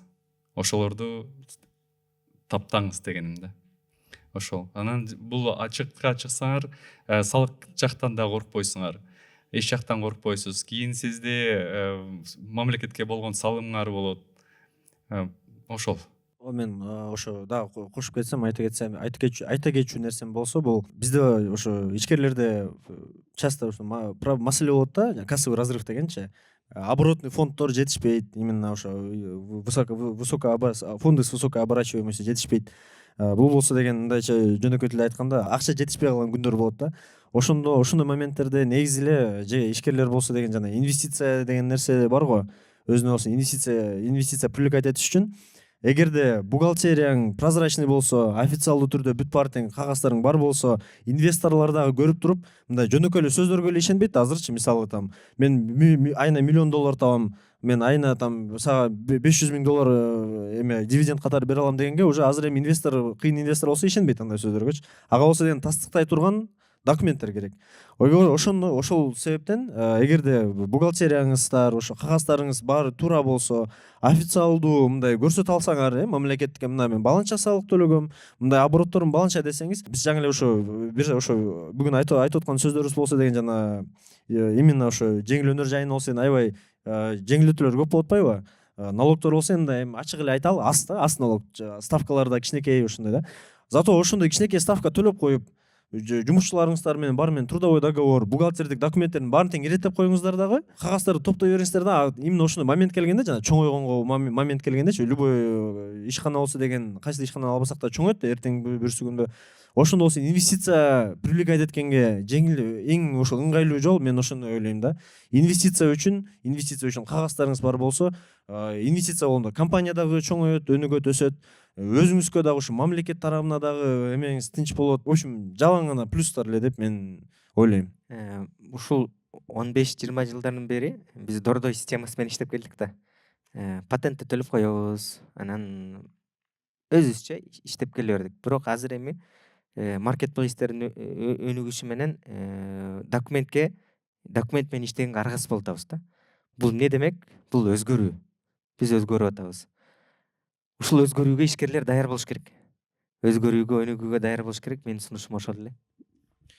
Мен толуктап кете турган болсом, биринчиден урматтуу ишкерлер, эгерде тынч уктаңыздар келсе, инстаграмыңызды кенен жүргүзгүңүз келсе, сиз бухгалтерия, салык жана бажы боюнча толук түшүнүккө ээ болуш керек. Ишеничтүү, күчтүү жана өзүнүн кесибинде тажрыйбасын топтогон кадрлар менен иштеш керек бухгалтерия жагынан. Анан биз бүгүнкү күнү кечке талкууладык, налог жактан жеңилдетүү, мамлекеттик жеңилдетүү. Бул логически элестетсек, налог жактан жеңилдетүү бар жерде грант бар да. Аябай чоң гранттар бар. Анан бияктан эми айтсам чоң ишканалар таарынбаса керек, чоң ишканалардын 100% эле грант алышкан, туурабы? Мурун USAID бар эле, кийин ошол дагы толтура фонддор бар. Ошол фонддор бир топ акчаны грант менен Кыргызстандын тигүү тармагына акча менен келишкен. Ошол гранттарды ким алды? Биринчи эле бухгалтериясы жүргөн, налог төлөп жүргөн, юридикалык жактан катталган компаниялар ушу гранттарга илинди, туурабы? Эми айтпай эле коеюн кимдер канча алганын, бирок өтө чоң. Мен мындай балким просмотрга да таасир этер. $500,000 деген же $1 миллион деген гранттарды алган ишканалар жок эмес. Бул гранттар азыр уже түгөндү деп айтпайбыз. Гранттар дайыма жаңыланып турат.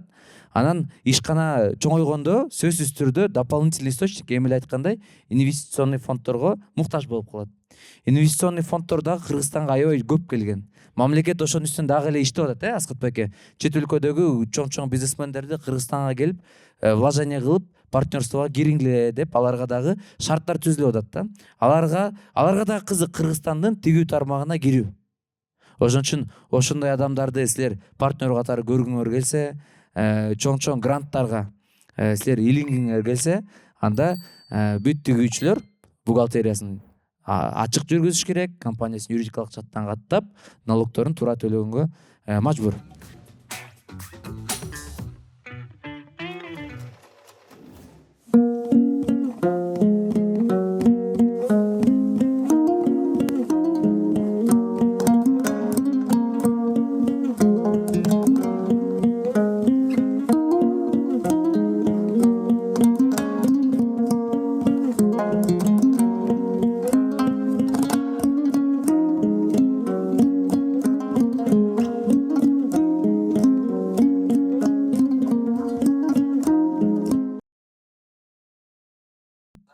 Менде бир 2-3 суроо болуп калды. Биринчи суроом чет өлкөдөн кездеме алып келиш. Баягы айтып өттүңөр, если мына өзү производитель өзүн алып келе турган болсо кездемени, ал НДСтен освобождение болуп атат. Ошондо мамлекет тарабынан ошол ишканага кандайдыр бир талаптар барбы, жокпу? Мисал, мен кичине цехым бар, 15-20 адам иштейт. Ошол цехте эле ушундай кылып алып келсе болобу, же анын определенный бир онусу барбы да? Өзүнүн мамлекет койгон талаптары барбы? Ушунча адам болуш керек, бир 50 адамы же 100 адам болуш керек дегендей. Ушу 3 суроо экен, бирок ар бир суроодан кийин эле жооп който берели, что унутпай коюш үчүн. Аскат байке, сизге Мен жооп бере берейин. 79 постановление 2020 жылкы положение о свободном складе деген закон бар. Ошону алсак, ошол положениеда ар бир нерсе мамлекеттин талаптары жазылган да.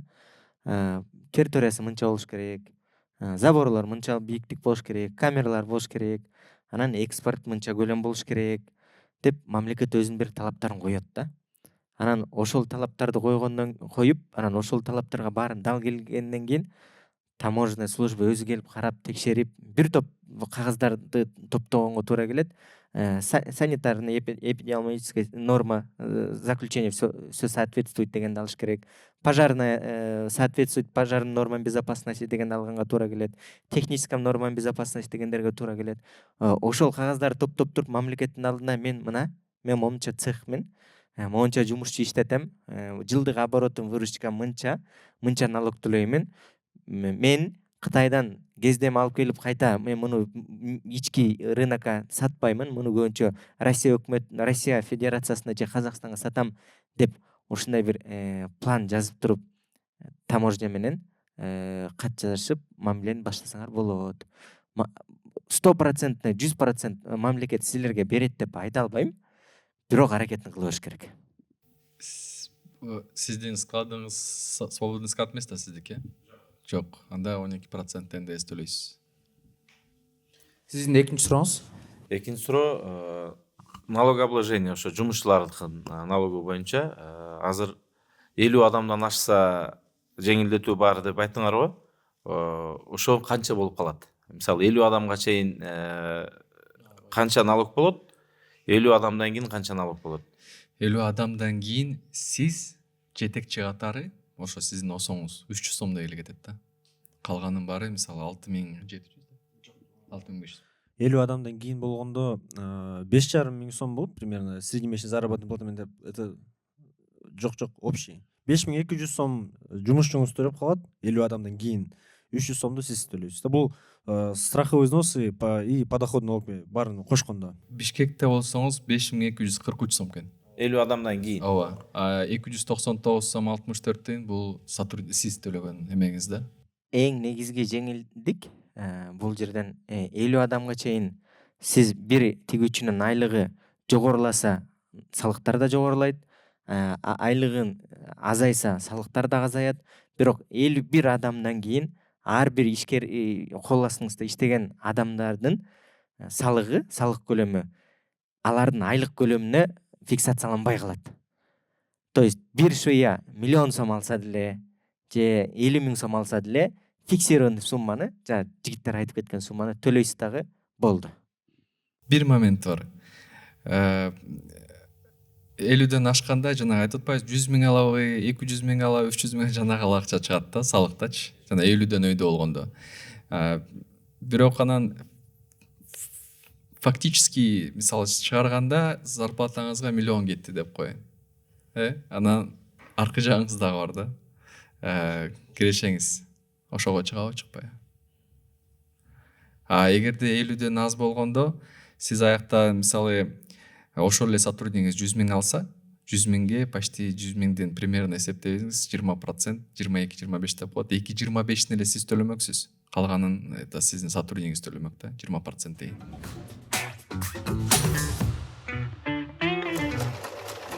Ушу биздин тикме маегибиз аяктап калды. Учурдан пайдаланып биздин башкы демөөрчүбүз, башкы өнөктөшүбүз Толор брендине ыраазычылык айта кетким келет.